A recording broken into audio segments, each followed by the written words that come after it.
Semangat pagi, selamat dini hari, ketemu lagi dengan saya, bukan siapa-siapa. Kita bicara santai lagi, santai yang bermanfaat, santai yang revolusioner, santai yang kreatif. Teman-teman, di sesi sebelumnya saya berbicara tentang nilai dan harga. Teman-teman masih bingung ya?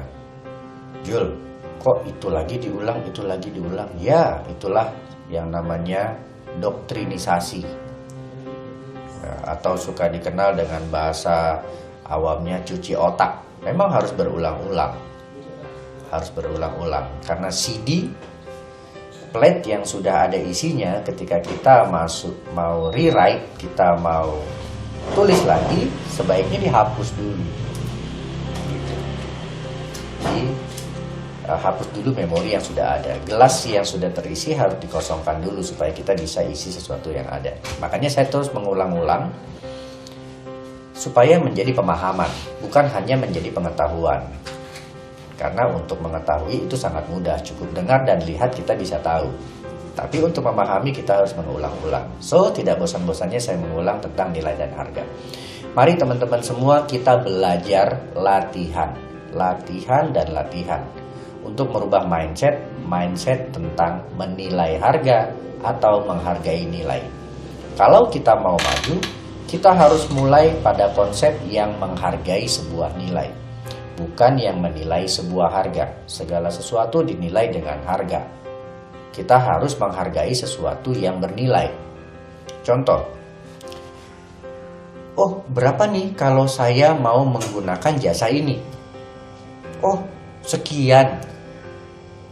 Waduh, mahal ya. Nah, itulah contoh orang-orang yang berpikir masih berkonsep menghargai atau menilai sebuah harga. Padahal ketika dia mau berkonsep sebagai orang maju, dia harus terbalik. Jangan dilihat harganya, tetapi nilainya. Apa efek nilai dari harga itu? Makanya ketika orang tidak paham melihat sebuah lukisan abstrak, yang dilihat harganya, wah sekian ratus juta rupiah. Wah apa nih sekian ratus juta rupiah? Mahal. Tetapi kenapa orang-orang yang memahami sebuah nilai yang tadinya nggak ada harganya, tapi dia tawar harganya di luar umumnya? Karena dia melihat sebuah nilai. Dia menciptakan sebuah nilai. Maka lukisan itu menjadi mahal. Bukan karena harga yang sudah ada, tetapi karena nilai. Karena orang itu berpikir tentang nilai. Sehingga ketika nilai itu disepakati oleh masyarakat, menjadilah sebuah komoditi. Menjadilah suatu barang yang dicari. Bisa dilelang, yang paling mahal bisa menawar, dia bisa memiliki barang tersebut. Mari teman-teman kita berpikir tentang membuat suatu nilai-nilai baru. Nilai-nilai bisnis baru. Contoh, dulu ketika kita mau buat bisnis atau mau menciptakan suatu pasar, kita bingung apa saja yang harus kita lakukan. Sebenarnya tidak perlu bingung. Lakukan saja. Setelah kita melakukan, kita akan mendapatkan atau kita akan temukan beberapa kekurangan atau jalan buntu. Jadi, permasalahan itu tidak perlu ditanyakan di awal. Permasalahan itu akan sendiri ada ketika kita lakukan sesuatu. Ketika kita mempertanyakan masalah di awal, sesuatu yang percuma karena masalahnya belum kita buat. Kita harus ciptakan sesuatu dulu baru ada masalah. Nah, jadi teman-teman semua, mulailah sesuatu. Kreatiflah, mencoba dan mencoba. Jangan pernah berpikir nanti ada pasarnya atau tidak. Nanti ada yang beli atau tidak, nanti ada harganya atau tidak. Jangan selalu berpikir seperti itu. Seperti 4P yang kita pelajari di ekonomi dasar biasanya. Ada place gitu ya, ada price gitu. Nah, dan seterusnya. Tidak seperti itu. Kita harus kreatif menciptakan nilai-nilai baru yang belum ada. Nah, wajar saja ketika kita stuck semuanya bisnis ini. Karena kita belum terbiasa, kita hanya terbiasa ikut-ikutan. Orang bikin hotel di sana laku, rame, kita bikin hotel juga.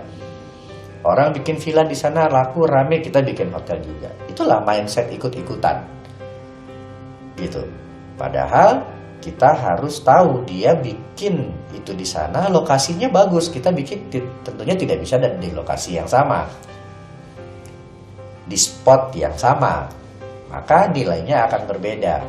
Mari teman-teman kita berbicara tentang kreatif. Apalagi bagi teman-teman ya yang startup ya, yang baru mulai. Nah, berpikir nanti masalah izin, masalah apa, masalah bagaimana bentuk perusahaannya, itu tidak perlu difikirkan dulu. Buat dulu materinya, lakukan dulu aplikasinya, barulah kita pikirkan itu di belakang. Nah, bagaimana cara kita untuk berani memulai sesuatu? Please teman-teman semua, mari teman-teman kita keluarlah dari zona nyaman kita. Keluar dari zona nyaman kita. Karena ketika kita dalam keadaan di dalam zona nyaman, tentunya kreativitas itu tidak terangsang ya untuk tercipta. Ketika kepepet atau zonanya tidak nyaman, barulah kita timbul. Barulah keluar intuisi kita. Barulah keluar pikiran dan ide-ide bagus kita. Nah, teman-teman semua, sekali lagi, dari tadi kok Jul hanya bicara tentang nilai. Saya mau tahu nih apa idenya. Nah, itu dia. Itulah yang saya hindari ketika Anda berpikir menunggu dari saya apa ide nilai yang baru itu. Itulah pikiran yang bagi saya tidak kreatif. Anda hanya menunggu dari nilai yang akan saya ciptakan. Yang itu bukan yang saya inginkan. Yang saya inginkan adalah saya hanya menstimulus teman-teman semua dan teman-teman bikin nilai baru. Jangan menunggu, saya tungguin nih dari tadi nih Jul bicara, tapi kok nggak ada ya, apa idenya, ide apa gitu. Memang saya tidak akan pernah sebutkan. Kalau saya sebutkan, saya tidak mengeduket teman-teman untuk menciptakan suatu nilai baru. Mari teman-teman kita ciptakan nilai baru, berubah dan berubah, maju dan lebih maju lagi, dan itu dipengaruhi oleh lingkungan. Makanya teman-teman semua harus memilih lingkungan. Lingkungan tempat Anda akan membentuk Anda. Tidak satu manusia pun bisa merubah lingkungan yang ada, tetapi setiap manusia pasti beradaptasi dengan lingkungan yang ada. So, teman-teman semua jangan pernah jauh-jauh dari channel ini, dari podcast ini. Semoga lingkungan pembicaraan kita ini, lingkungan-lingkungan yang berevolusioner, bisa membuat kita semua menjadi orang-orang yang berpikir maju, yaitu orang-orang yang menghargai sebuah nilai, bukan menilai sebuah harga. Saya Jul, orang baik saja.